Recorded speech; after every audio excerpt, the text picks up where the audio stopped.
diplomata Celso Amorim disse numa entrevista nesta semana de que com 82 anos, que é a sua idade, ele nunca viveu num mundo tão perigoso como agora. É fácil de entendermos o que representa esse perigo, em termos de medo, de insegurança, instabilidade, caos nas relações, agressividades mútuas, tempestades que parecem tomar conta sem controle das pessoas, das suas mentes, do seu psiquismo, do seu subjetivo, da sua racionalidade, de modo que ninguém mais se entende. No ambiente de tanto perigo, de tantas ameaças reais, os elos dos valores se fragilizam e desaparecem. Isto é, as pessoas não sabem mais como se comportar. As suas referências se esfacelam. O caos toma conta. O pânico é o dominador. As suas referências éticas, isto é, das suas comunidades, seus grupos, seus valores coletivos, se esboroam. As suas defesas, tanto em forma de argumentos, como de enfrentamentos em grupos ou individuais, somem debaixo dos pés e da vida. Isto ocorre. E a Bíblia é farta em demonstrar isso. Por exemplo, quando os faraós mataram todos os meninos, todos os guris de 2 anos para baixo, para tentar matar Moisés. Quando Herodes mandou matar todos os guris também de menos de 2 anos de idade, para tentar eliminar Jesus. Quando o Império Romano entra com força armada, poder de fogo, isto não é apenas um símbolo, ao ponto de incendiar toda Jerusalém, matar mais de 40 sacerdotes e mais de 1 milhão de pessoas. Temos exemplos enormes, não somente na Bíblia, mas na história, do quanto a violência, a barbárie, a ganância, as invasões, as operações militares destroem as pessoas. Bom, isso não é nenhuma surpresa para a fé cristã. Isto não é nenhuma novidade para os que seguem Jesus, porque Jesus mesmo foi vítima disto. Tanto na infância, quanto durante toda a sua juventude, e no percurso do seu ministério, e no final da sua vida. Esse texto que vocês viram aí, vem logo após o de domingo passado, que não pude repetir por problemas de saúde, no mesmo capítulo sobre o Pentecostes, e agora sobre a Santíssima Trindade. Mostra isso, mas dá soluções. Aponta caminhos que nós deveríamos abraçar. Como os discípulos e discípulas de Jesus não tiveram saída a não ser a alternativa de abraçar esses tremendos indicativos dados por Jesus. Jesus que se reunia com eles, desde o lava-pés, no cenáculo, num setor, bairro de Jerusalém, até o capítulo 17, com oração sacerdotal, Jesus indica o que fazer no meio e diante de situações tão calamitosas, tão bárbaras, tão massacrantes e destroçantes como as que eu descrevi. Jesus agora para lembrarmos da Santíssima Trindade neste domingo, e eu gravo este vídeo no domingo à tarde, que por problemas de saúde anteriores eu não pude prepará-lo antes. Aqui nesse capítulo 14, cuja indicação já dei, já baixou aí para vocês, Jesus ainda se continua reunido com seus discípulos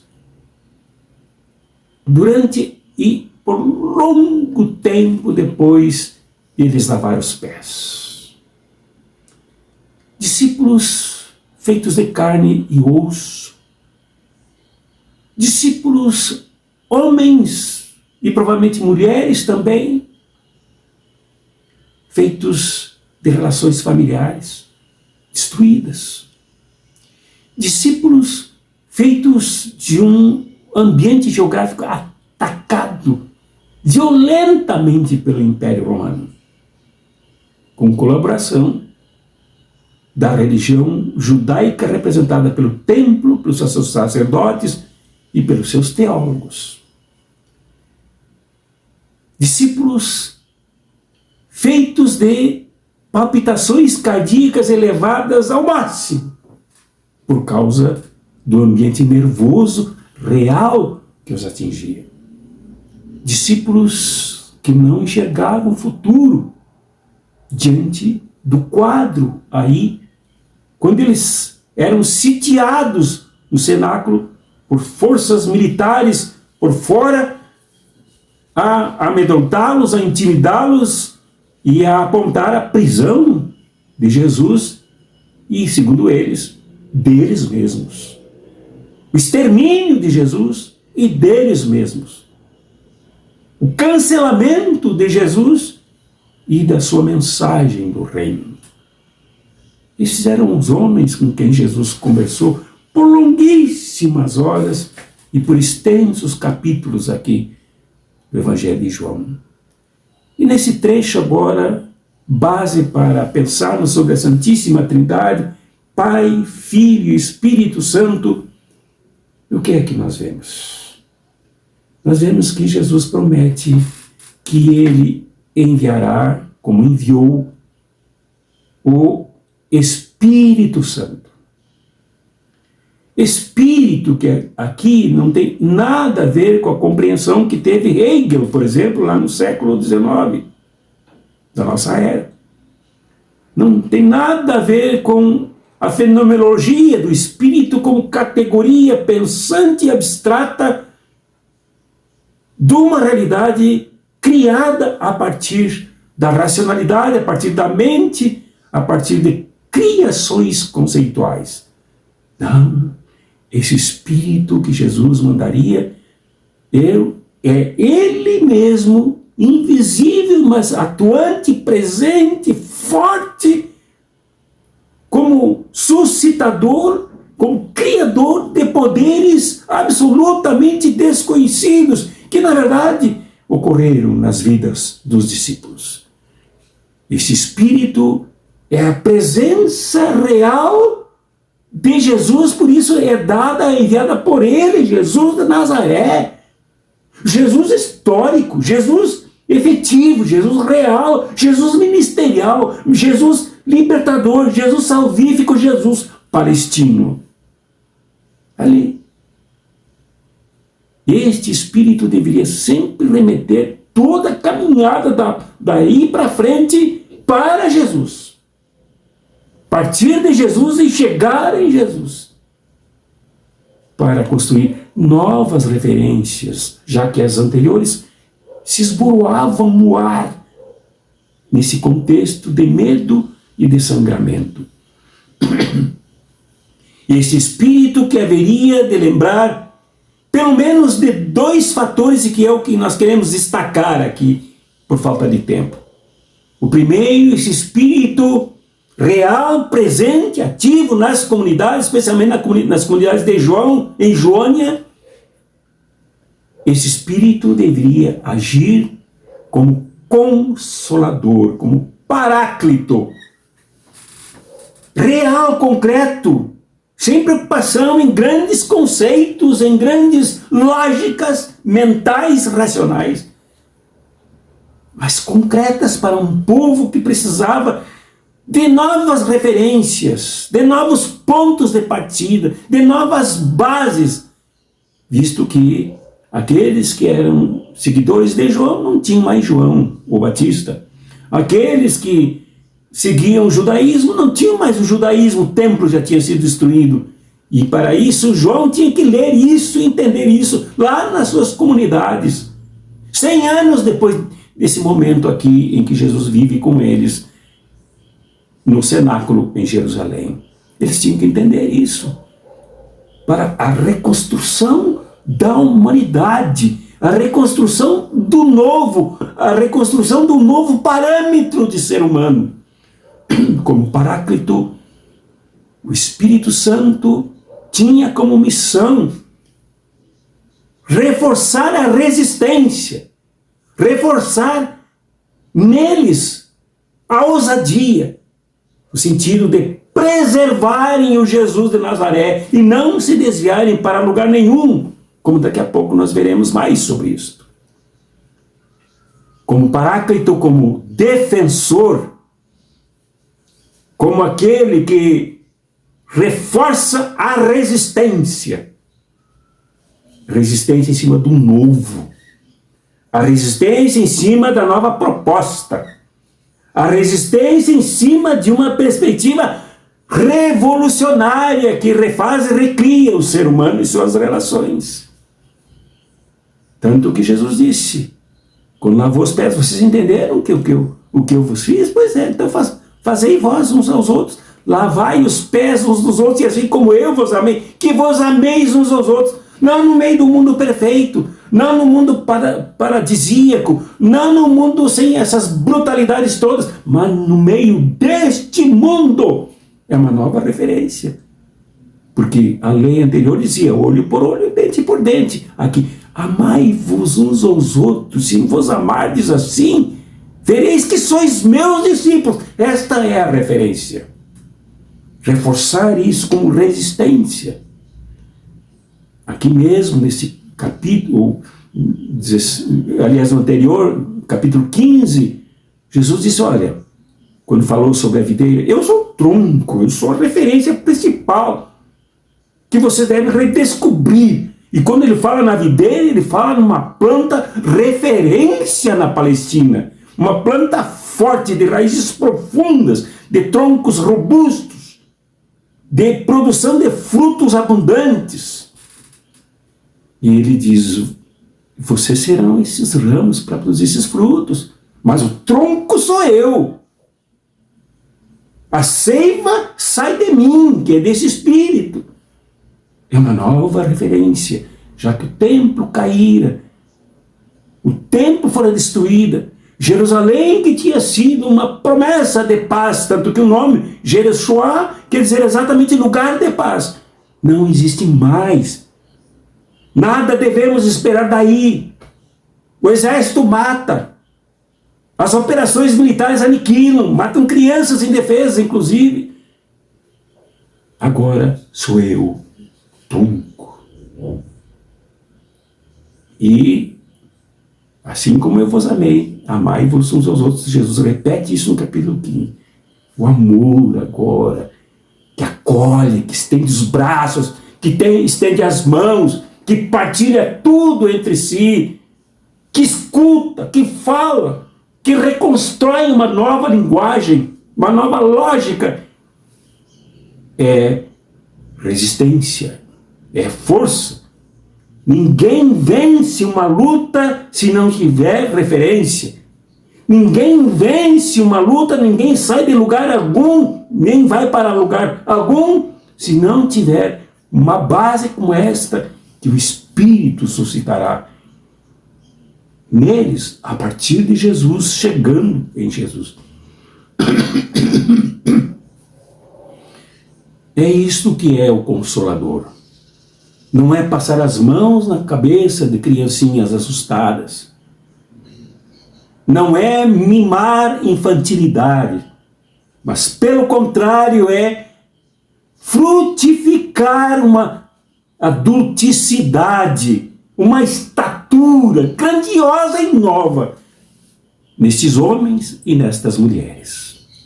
Era isso que lá a comunidade joanina, discípulo amado, deveria entender, no meio de todos os conflitos que ainda viviam e perseguidas que eram, atrozmente lá entender que o consolo passa pela construção das referências a partir de Jesus.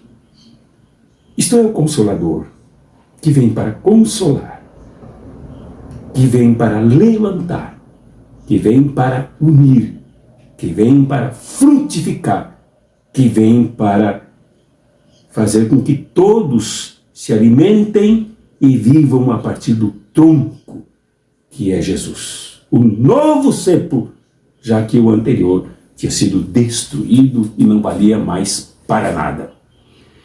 E a segunda missão desse Espírito que Jesus mandaria, como mandou, é que ele os conduzisse a toda a verdade, a aletheia, como diz a língua grega aqui no texto original. A aletheia, a verdade, mas não a verdade pensada e entendida pelos gregos, que era a verdade dos fatos, não a partir dos fatos, mas a partir do que a mente entendia que eram os fatos.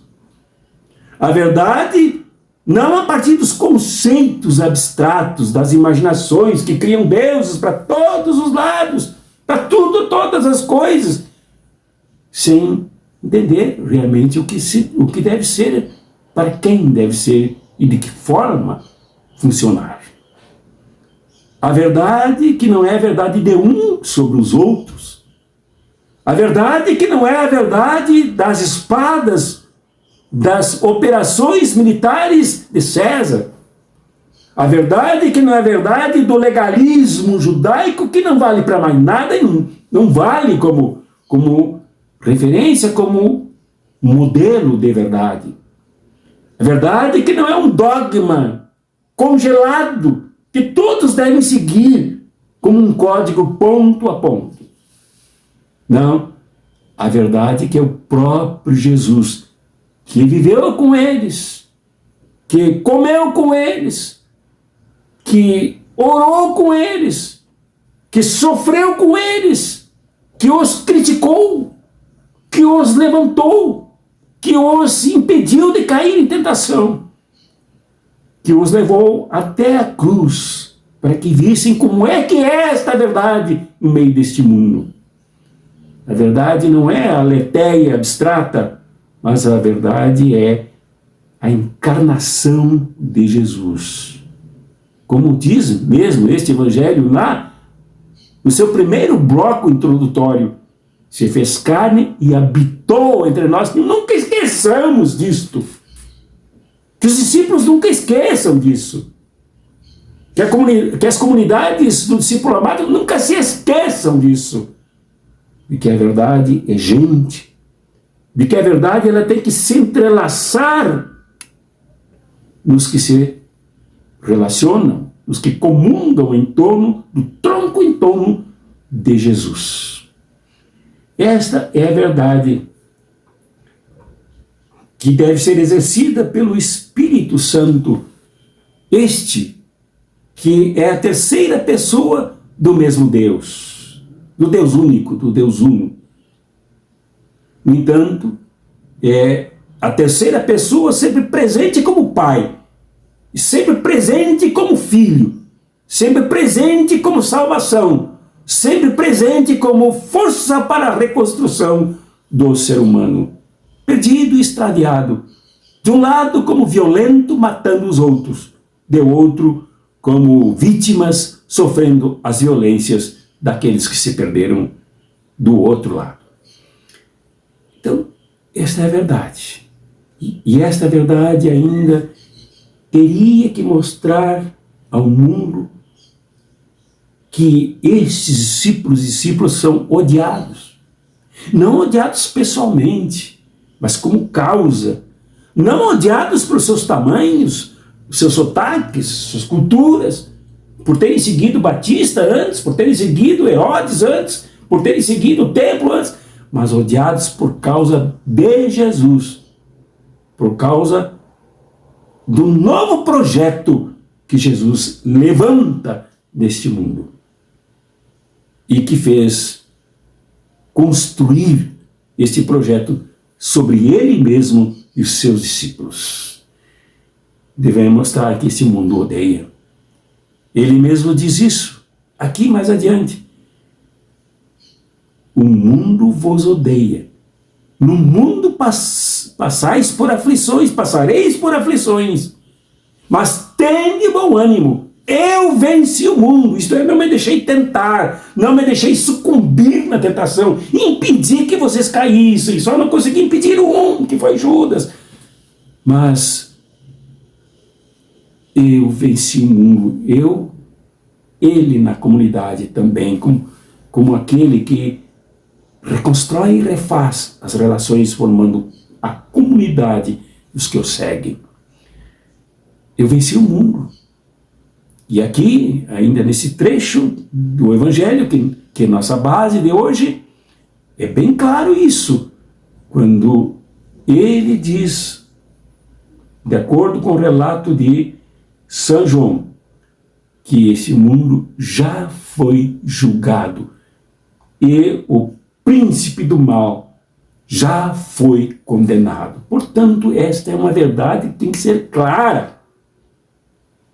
É a missão do Espírito do Senhor nos conduzir a esta verdade, de que é um príncipe do mal em plena atuação, mas ele já foi julgado e foi condenado. Mesmo na sua condenação ele age, mas ele já é condenado. Isso quer dizer o seguinte: o princípio da justiça, a partir da verdade, mostra quem é o promotor do mal, quem é o promotor do ódio, quem é o promotor da injustiça, quem é o promotor da mentira e quem é aquele de onde sai a verdade inteira, que é Jesus. Então, é isso que precisamos entender com esta missão do Espírito Santo. Demonstrar que no mundo passamos aflições. Nós não estamos aqui a passeio. Os discípulos de Jesus ali assustados, recebendo esse encorajamento de Jesus, esta força de Jesus, não foram chamados para fazer turismo, passeio, ignorando todas as aflições, todas as perseguições. Não, nesse mundo passais por aflições, mas tende bom ânimo. Eu venci esse mundo. E a vitória primeira está em distinguir quem é quem nesse mundo. E o príncipe do mal já está condenado. Não há mais o que seguirmos confusos. Não há mais o que nos confundirmos. O príncipe do mal já foi condenado. Há que seguir agora por esse caminho apontado por Jesus, a partir dele mesmo, recriando esta comunidade. Esta comunidade, agora, para concluir, é preciso que nós percebamos que o Espírito vem para nos consolar. Não somos órfãos, não somos abandonados. Jesus se faz presente, vive e ressurreto no meio de nós, dentro de nós, ao recriar relações que nos fortalecem, que nos ajudam a avançar. E ponto 2 dessa conclusão: o Espírito tem a missão de agir em nós, nos mostrar que nós vivemos aqui num mundo violento, não estamos aqui a passeio. Estamos aqui para fortalecer a proposta de Jesus e mudarmos esse mundo. Eliminarmos o que é violento, eliminarmos o que é injusto, eliminarmos a barbárie, eliminarmos o poder da devastação, da morte e da destruição. Que isso sirva, meu irmão, minha irmã, para nos fortalecer na Santíssima Trindade, Pai, Filho e Espírito Santo, o Espírito Santo agindo no nosso meio, aqui e agora. Não para esse Espírito que não foi enviado por João Batista, por nenhum profeta, por nenhum apóstolo, mas por Jesus. É de Jesus, para Jesus. Esse Espírito que não é de igreja, não é propriedade de ninguém, esse Espírito atuando no nosso meio, para nos resgatar, nos levantar, nos fazer novas criaturas. Esta é a grande missão que deve nos animar e evitar as tentações, de apoiarmos quem destrói, apoiarmos quem adoece, apoiarmos quem mata, apoiarmos quem mente. Está na hora de nós entendermos que esse mundo precisa ser revolucionado e precisa de uma postura de quem tem esta dignidade. Deus, pois, te abençoe, te fortaleça, meu irmão e minha irmã, nesse sentido. Em nome do Pai, do Filho e do Espírito Santo. Amém.